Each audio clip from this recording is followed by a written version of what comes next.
आपण कधी अशा एखाद्या व्यक्तीला भेटलो आहोत का, म्हणजे जिची वागणूक एकदम परफेक्ट असते? हां, म्हणजे अगदी मोजून वापून बोलणारे लोक. अगदी बरोबर. चेहऱ्यावर सतत एक गोड हास्य असतं, अत्यंत नम्र शब्द वापरतात, आपल्यासाठी दार उघडून देण्याची किंवा कोणतीही छोटी मोठी मदत करण्याची त्यांची नेहमी तयारी असते. हो, आणि वरवर पाहतं ते खूप छान वाटतं. हो ना. पण तरीही आतून कुठेतरी आपला एक आवाज आपल्याला सांगत असतो की नाही यार, इथे काहीतरी गडबड आहे. खरंय, आपलं जे गट फिलिंग असतं ना, ते लगेच सावध करतं. अगदी तेच. आपलं अंतर्मन अशी धोक्याची घंटा का वाजवतं जेव्हा समोरच्या व्यक्तीची कृती 100% अचूक आणि चांगली असते? आजच्या या सखोल चर्चेची सुरुवात आपण याच एका अस्वस्थ करणाऱ्या प्रश्नाने करणार आहोत. आणि हा प्रश्न खूप महत्वाचा आहे. हो.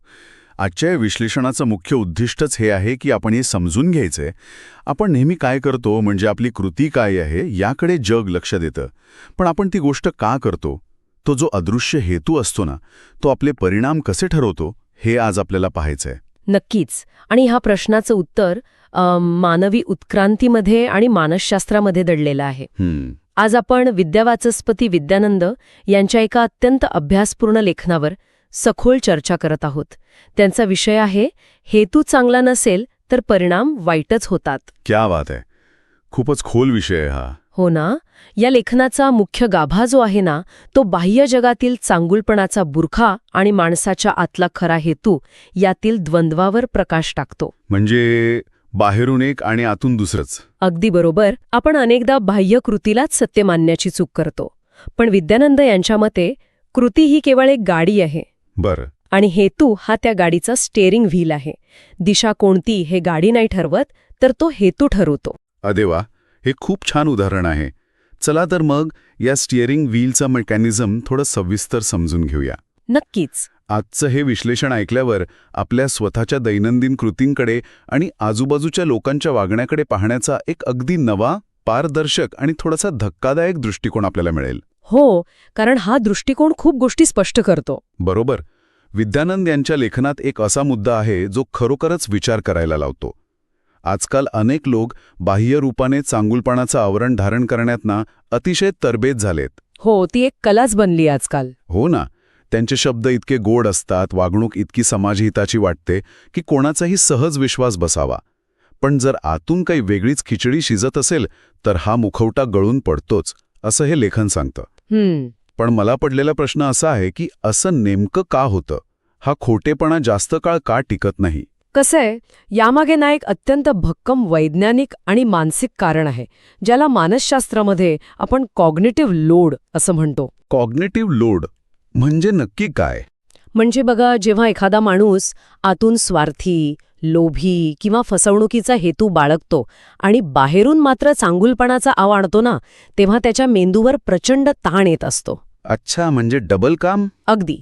कारण त्याला एकाच वेळी 2 गोष्टी सांभाळायच्या असतात. एक म्हणजे त्याचा खरा हेतू लपवणं आणि दुसरं म्हणजे तो खोटा मुखवटा टिकवून ठेवणं. बापरे, हे तर खूपच थकवणारा असेल. हो ना. आणि आपला मानवी मेंदू या दुहेरी भूमिकेसाठी डिझाईन झालेलाच नाहीये. त्यामुळे कधी ना कधी जेव्हा त्या व्यक्तीवर थोडा ताण येतो किंवा परिस्थिती अनपेक्षित वळण घेते, तेव्हा गडबड होते. बरोबर, तो मेंदू थकतो आणि ती लपवलेली खरी भावना मायक्रो एक्सप्रेशन्स किंवा छोट्या कृतींमधून बाहेर डोकावतेच. हे ऐकताना मला एक रंजक उदाहरण आठवतंय. कोणतं? ही गोष्ट ना एखाद्या सुंदर सजवलेल्या केकमध्ये आतून खराब झालेलं साहित्य वापरण्यासारखी आहे. अरे वाह, मस्त उदाहरण आहे. म्हणजे बघा, बाहेरचं डिझाईन किंवा कृती कितीही छान असली, भरपूर क्रीम लावून सजवलेलं असलं तरी पहिलीच चव घेताच, म्हणजे जेव्हा परिणाम समोर येतो तेव्हा आतला खरा बिघाड लगेच समोर येतोच. अगदी अचूक. चव खराब असेल तर डिझाईनचा काहीच उपयोग नसतो. हो ना. तो बिघाड म्हणजे आपला खरा हेतू. आणि यातली सर्वात लक्षवेधी गोष्ट म्हणजे निसर्ग नियमाप्रमाणे वाईट हेतूचे परिणाम हे अटळ आहेत. फसवणूक तुम्ही कितीही सजवली तरी तिचं आयुष्य खूप कमी असतं. म्हणजे तो चांगुलपणाचा बुरखा शेवटी फाटतोच. हो. आणि याच गोष्टीला जर आपण मानवी उत्क्रांतीशी जोडलं तर आणखी एक रंजक गोष्ट समोर येते. मानवी मेंदूमध्ये लाखो वर्षांच्या उत्क्रांतीतून एक चीटर डिटेक्शन मेकॅनिझम विकसित झालीय. चीटर डिटेक्शन म्हणजे फसवणूक ओळखणारी यंत्रणा? हो.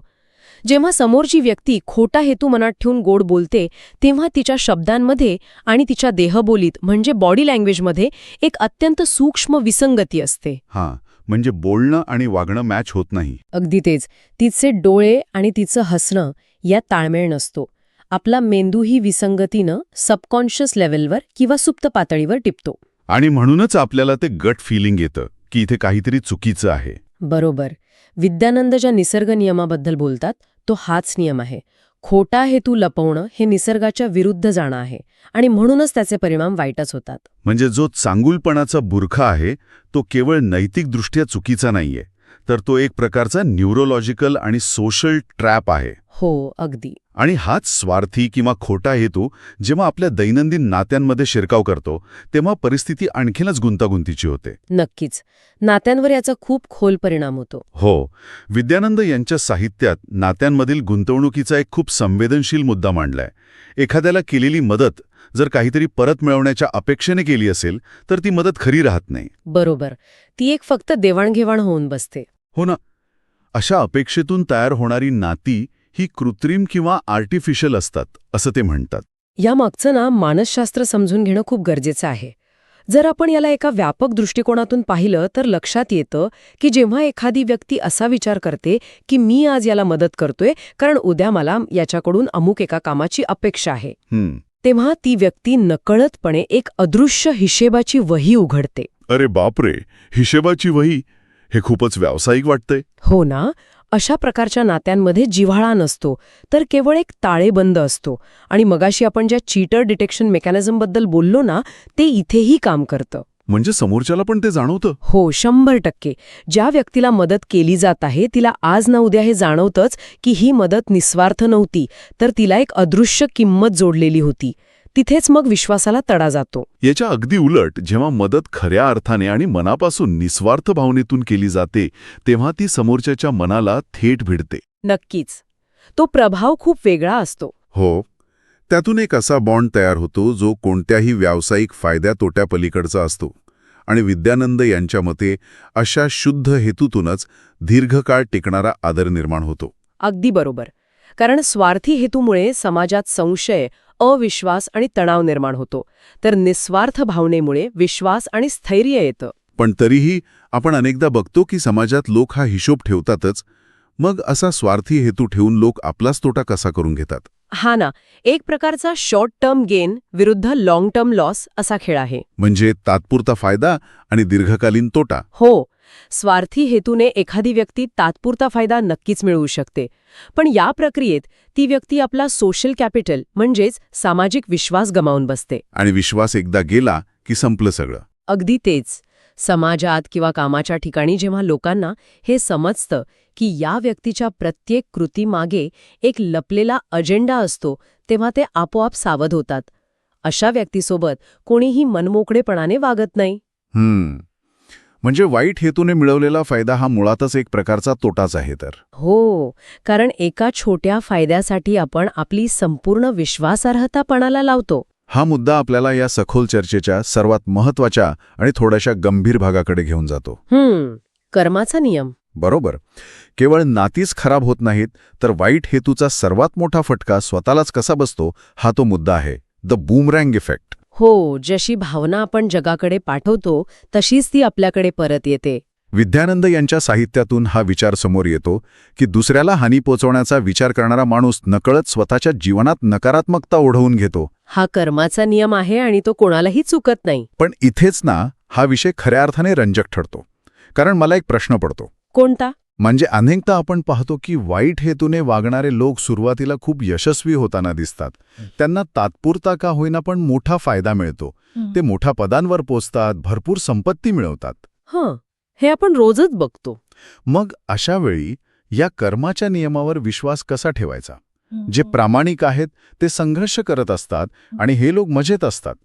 हा विरोधाभास नाहीये का? हा विरोधाभास वाटणं अतिशय स्वाभाविक आहे आणि अनेकदा याच ठिकाणी आपला गोंधळ उडतो. पण स्रोतामध्ये स्पष्टपणे दीर्घकालीन दृष्टीने तोटा निश्चित असतो असं म्हटलंय. म्हणजे ते यश फसवे असते. हो. जर आपण या साहित्याचं आणि मानवी मानसशास्त्राचं काळजीपूर्वक विश्लेषण केलं तर लक्षात येतं की आपण फक्त यशाची बाह्य व्याख्या पाहत आहोत, संपत्ती किंवा पद. पण आत काय चाललंय ज्याने फसवणूक करून एखादं मोठं पद मिळवलं आहे त्याला ते पद टिकवण्यासाठी, तो खोटेपणा लपवण्यासाठी जो मानसिक संघर्ष करावा लागतो तो बाहेरून दिसत नाही. म्हणजे आतून ते पोखरलेले असतात. अगदी.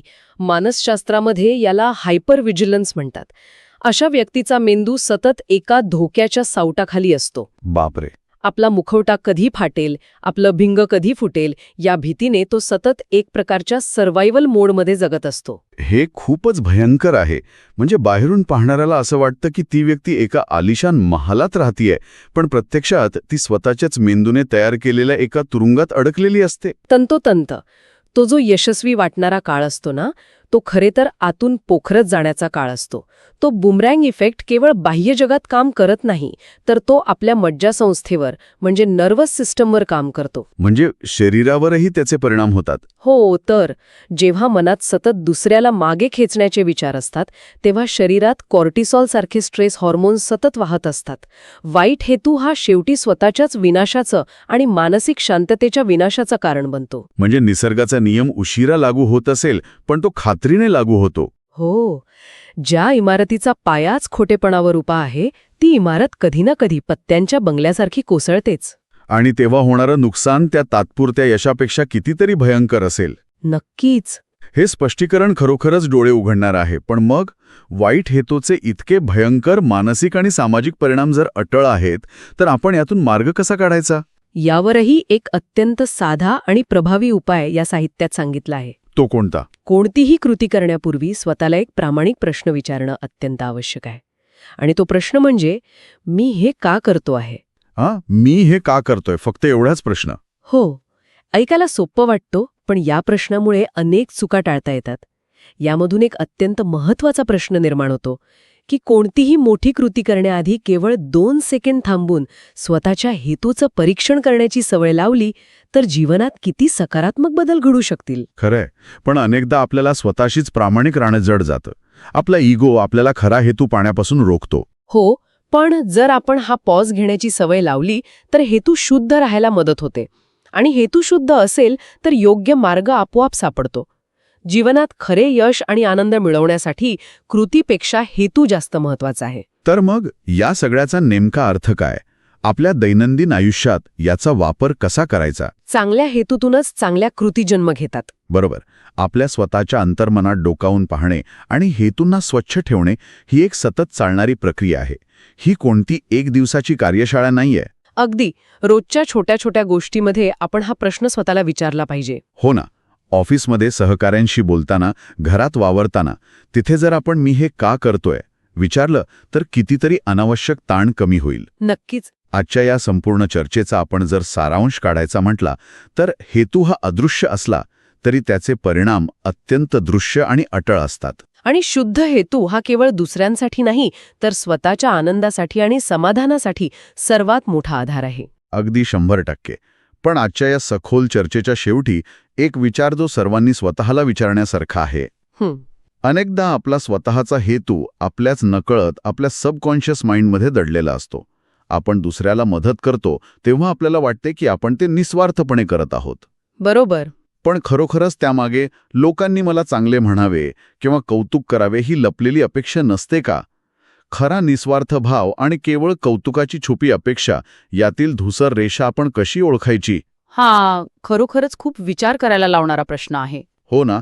हा विचार आपल्याला नक्कीच आपल्या स्वतःच्या वर्तनावर अधिक सखोल विचार करण्यासाठी प्रेरित करेल. याच प्रश्नासोबत आज आपण इथेच थांबूया. पुन्हा भेटूया अशाच एका नव्या विश्लेषणासोबत. धन्यवाद. धन्यवाद.